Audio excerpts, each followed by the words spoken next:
What's going on, ladies and gentlemen? Today, guys, we have a brand new UFC prediction video here on the channel. I'm reporting to you live from my apartment here in friggin' Moncton, New Brunswick. I don't know where to friggin' locate myself as. I shouldn't really say where I'm located, but whatever. Oh well, we're here, we're living the dream.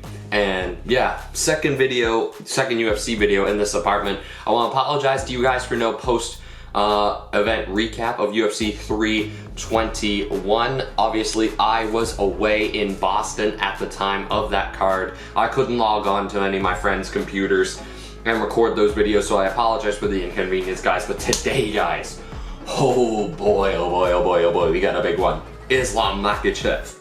Oh, excuse me. Steps up to 170.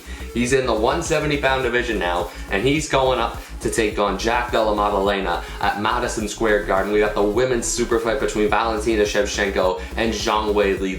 These fights are gonna absolutely slap on Saturday night. I cannot wait. I probably will wake up my whole apartment watching this fight, but I am pumped. Let's get in to UFC 322. My picks and predictions for all the fights on the pay-per-view.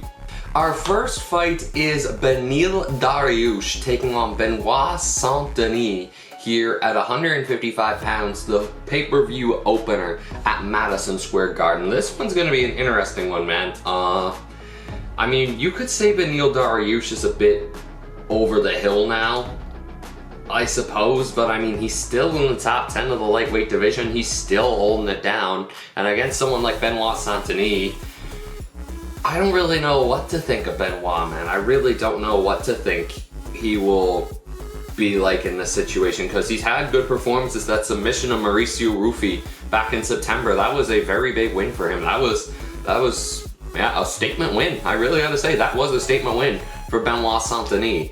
I don't know how this fight's gonna go. I'm leaning Dariush here. I will say I'm leaning to Beneil Dariush because I just don't know what to expect from Benoit. I mean, ever since those losses to Poirier and Moicano, he's rebuilt his career a bit, but I can just feel like I can trust Dariush more in this situation. I mean, I think Benoit Saint-Denis can submit him if it goes to the ground. I definitely think that's a possible chance, but I mean, Beneil's more than capable. He's a good all-around fighter. He can hold his own just about anywhere. I'm going to take Beneil Dariush to win this fight. It's going to be a close fight between these two men. I don't know what happened to Benoit Saint-Denis, man. Like, I remember when he head kicked Matt Frivola and then he was favored to beat Dustin Poirier in Miami. I'm like, nah. Oh my, who even was the Miami card this year? Dude, I can't even remember. Did we even have the Miami card? Oh, no, it was Volkan Lopez. I almost completely forgot about that one, but yeah. I'm going to take Beneil Dariush to win by I'm going to say decision. I think this fight sees the final bell. It's a close fight between these two, so I'll say this one goes to the final bell. Oh my god, guys, I'm so excited for this fight. I can't even begin to tell you. Leon Rocky Edwards, the former welterweight champ, against Carlos Prates. Oh my god. Dude, I love Carlos Prates so much. I think he's fucking awesome. That's what I think of Carlos Prates. He is effing awesome. I am beyond excited to see these two get into the cage. I seen a stat actually yesterday as a recording that well, I'm recording this on Thursday, so you'll literally see this tonight, but I seen something that Leon Edwards has only had one fight not go to decision in the last 7 years, and Carlos Prates has only had one fight go to decision in the last 7 years. It's gonna be the knockout versus the practitioner almost. I feel like that's the nice way of putting it, but can Carlos Prates find the chin of Leon Edwards and knock him out? I mean, Leon hasn't really been knocked out, that's the thing. He's been in bad situations where you think he's gonna get knocked out and then he's the one doing the knocking out. The Kamaru Usman second fight in Utah comes to mind. I just got reminded of a meme I saw the other day. Headshot dead in Utah in 2025 has a whole different meaning. Now that I mean, that's not really a meme, that's horrible to be honest, but, oh, guys, I do think Prates will get the job done here against Leon. I just think the skills and the technique of Prates are on another level. And if he doesn't fight like he did in the Ian Gary fight, I think he'll get the job done. Leon's on a little bit of a downward spiral. I mean, I think for Leon almost, I think he had the goal in his mind of win the belt, defend it a couple times, and ever since he lost to Bilal, he's just been on a bit of a downward slope. He lost to Sean Brady, who's actually fighting in the next fight. But yeah, this is going to be a good fight. I got Carlos Prates. I'm going to say 3rd round stoppage. I think Leon's tough enough to stick in there, hold his own against a guy like Prates, but I like Prates to get the job done here. Potential number 1 contender fight, may I ask? Man, the welterweight division is actually stacked right now that I think about it. Because we got another good fight between Ian Gary and Bilal coming up at, like, literally next weekend. But Sean Brady versus Michael Morales, 18-1 versus 18-0. Oh, man. We're going to find out a lot about Michael Morales in this fight. We really are. Because Sean Brady is no freaking joke, man. Is this the first time I've ever previewed a Sean Brady fight? Because honestly, I think every time wait, no. The very first UFC prediction I ever did was 280, where Oliveira fought Makachev for the lightweight title, ironically enough. And Brady fought Bilal Muhammad on that fight. I believe I picked Brady on that one, but I'd have to go back 3 years into the archives and look back at that one. But yeah, this is going to be a good fight. This is going to be a very good fight, especially for Morales, who's knocked out Gilbert Burns recently. Like, the man's got power in his hands. He is scary, dude. I would not want to fight that guy. I would not want to step in the cage with that guy, but Brady's got that Philly toughness, man. And that Philly toughness is a different kind of toughness. Will he bring some I don't know. Hopefully he doesn't bring any of that Nick Sirianni magic, but maybe he'll bring some of that Eagles ref luck into this game. Now, why am I turning this into a football video? But oh man, this is gonna be a very good fight. This is gonna be a very good fight. I want to take Morales, I really do, but I just feel like Sean Brady's a different kind of beast. Oh, it's such a tough fight to pick this one. What are the betting odds for this fight? Michael Morales is a +114, Sean Brady -135. Very fair. The 8 versus the 2. If Morales wins, especially in a dominating fashion, I think you got to put him versus Prates for the number 1 contender. Have it on the same card as the winner of JDM and Islam. Welterweight's a pretty fun division right now, I gotta say. I'm gonna take Morales, man. I think that dude is an absolute killer. If Sean Brady finds a way to antidote his skills and his power, fair play. But I think whoever wins this fight is going to emerge as a true star in the welterweight division. And for me, that's Michael Morales. I'm gonna say Michael Morales wins by a 2nd round knockout. Oh boy, here we freaking go. Here we freaking go. Valentina Shevchenko versus Zhang Weili for the women's strawweight title. The super fight we have wanted for years. It's finally here. It is finally here, ladies and gentlemen. And oh my god, this is going to be fun. This is going to be very, very, very, very fun to watch. Oh my god, man. I'm stoked. I'm very stoked. Because I think Zhang Weili's got a good chance at winning this. I don't think she's getting the best version of Valentina we've seen, and really, if you think about it, I'd say Zhang Weili's hitting her prime. How old is Zhang Weili? I want Weili, yes, not Zhang. 36, okay, wow, that's older than I expected. Valentina's 37, so honestly, you could argue both of these two are just saying, I'm done, I want to retire. Man, oh, it's such a good fight. It's such a good fight. Oh, I don't know, man. I don't know. Something just tells me Valentina's gonna work her range though and just keep Weili at a distance. Use those kicks to perfection in this one. I think we're gonna see Valentina Shevchenko put on a little bit of a clinic here. I mean, I don't think she's gonna dominate Zhang Weili by any means, but I do think she's got a real good chance to show her skills, work her range, work some of those phenomenal kicks that she's got, those back fists. She's in that Texas camp once again. Zhang Weili's in Thailand. That could be a really good antidote. Oh man, it's such a good fight. And I don't know who to pick. Oh man, it's a really tough fight. I think either of these women could win on any given day. I really do.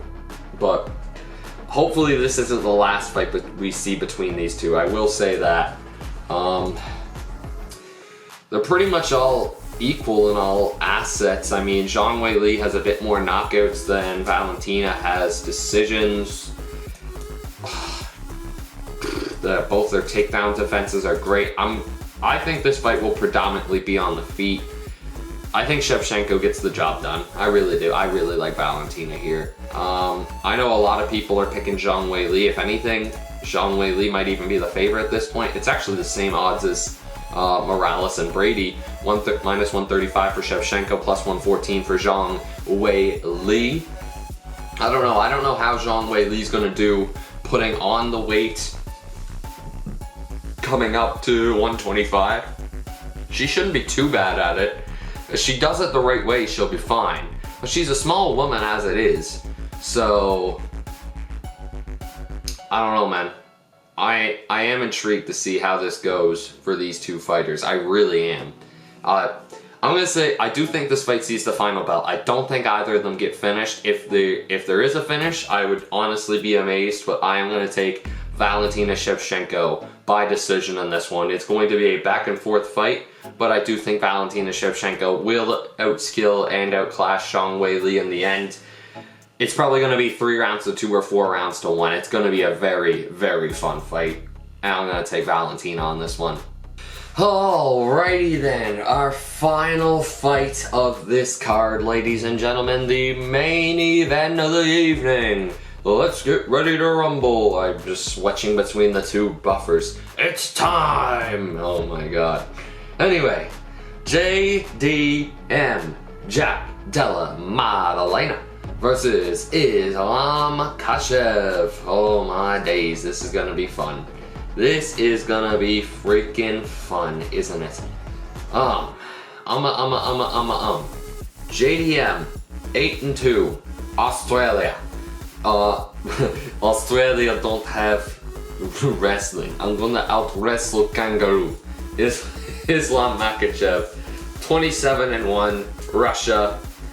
I do think 170 will be a better weight class for Islam. I really do. It's his first time at 170. I do really like him here, man. I do really like Islam. Not as much of a weight cut. I'm really, really interested to see what Islam's going to look like at 170. And almost give us a bit of a preview of what would have happened if Khabib ever stayed around and moved up to 170.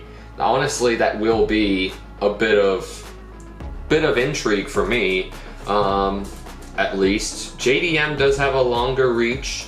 Yeah, I don't know, man. If I were Islam, I wouldn't stick around on the feet versus Jack Della Maddalena.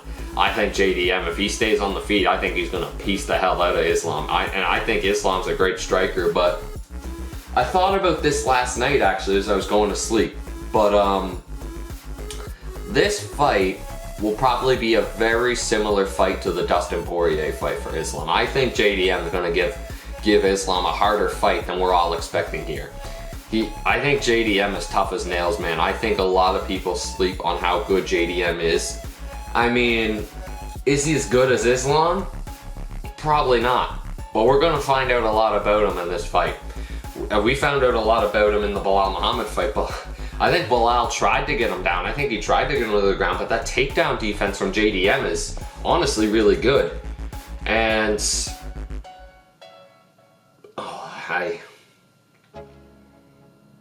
man, it's going to be interesting. It's going to be interesting to see if Islam, how well Islam can get JDM to the ground. Because that's the big factor in this fight, because I think JDM pieces the hell out of Islam on the feet. I really do. There's genuinely a world where JDM could knock out Islam Makachev. There is a world where that happens. Oh my God, Islam would probably never be able to live that down, though. It's a great fight between two great athletes, man. Oh, it's a tough one to pick. It is a tough one to pick, man. But I do think JDM is a lot better than what people give him credit for. I really do. I wish I could have been there that night when he knocked out, or he beat Bilal Muhammad in Montreal. Wasn't meant to be for me. That was like 2 weeks after I tore my ACL. My MRI was actually that morning. Yeah, it was that morning. If I remember correctly, which I do. But, oh man. It's so tough to pick, guys. I mean, I'm gonna take Islam. But there's a part of me that really thinks JDM can do this upset. I mean, I also thought Charles Oliveira could pull the upset on Makachev, and look what happened there. But, oh man, it's a really good fight. You don't get fights like these too often, man. This is, in a way, you could almost say this is Islam's Conor McGregor, because Khabib had Conor, and like, I don't think JDM's the greatest on the ground either, but he can defend the takedown well. I mean, obviously the rivalry isn't anywhere near as big as what Conor and Khabib was. Man, I do have to take Islam Makachev though. And you know what? I'm pretty much I'm gonna predict an identical result to the Dustin Poirier fight. I'm gonna say 5th round sub. I think JDM will definitely give Islam a couple bruises. I really do. This will be one very fun fight to watch. I'm gonna take Makachev by 5th round sub. It's gonna be freaking close, no matter what. I think the earliest Makachev will be able to get him to the ground though is like end of 1st round, early 2nd. I don't know, man. It's gonna be a good fight. I got Makachev 5th round sub. It's gonna be a great night at Madison Square Garden. Oh, excuse me, Madison Square Garden, man. I'm pumped. I love that arena. Been there in person myself. Great venue. Beautiful city. I love New York with all my heart, man. And yeah, guys, that's where we're gonna round off this UFC predictions video. If you did enjoy it, smash that like button. Drop a comment down below, guys. Subscribe and share with those notifications turned on so you never miss a future upload here on the channel, guys. And don't forget to join the Patreon and the Twitch. Follow my new podcast, the Touchdowns and Track Limits podcast. Links are all in the description down below. We actually released a new podcast this morning, so I highly recommend you go watch that. I meant to mention this this fight, but I never get the chance to. But until next time, guys, we'll see you for UFC 223, Merab versus Jan 2. But until then, guys, take care and peace.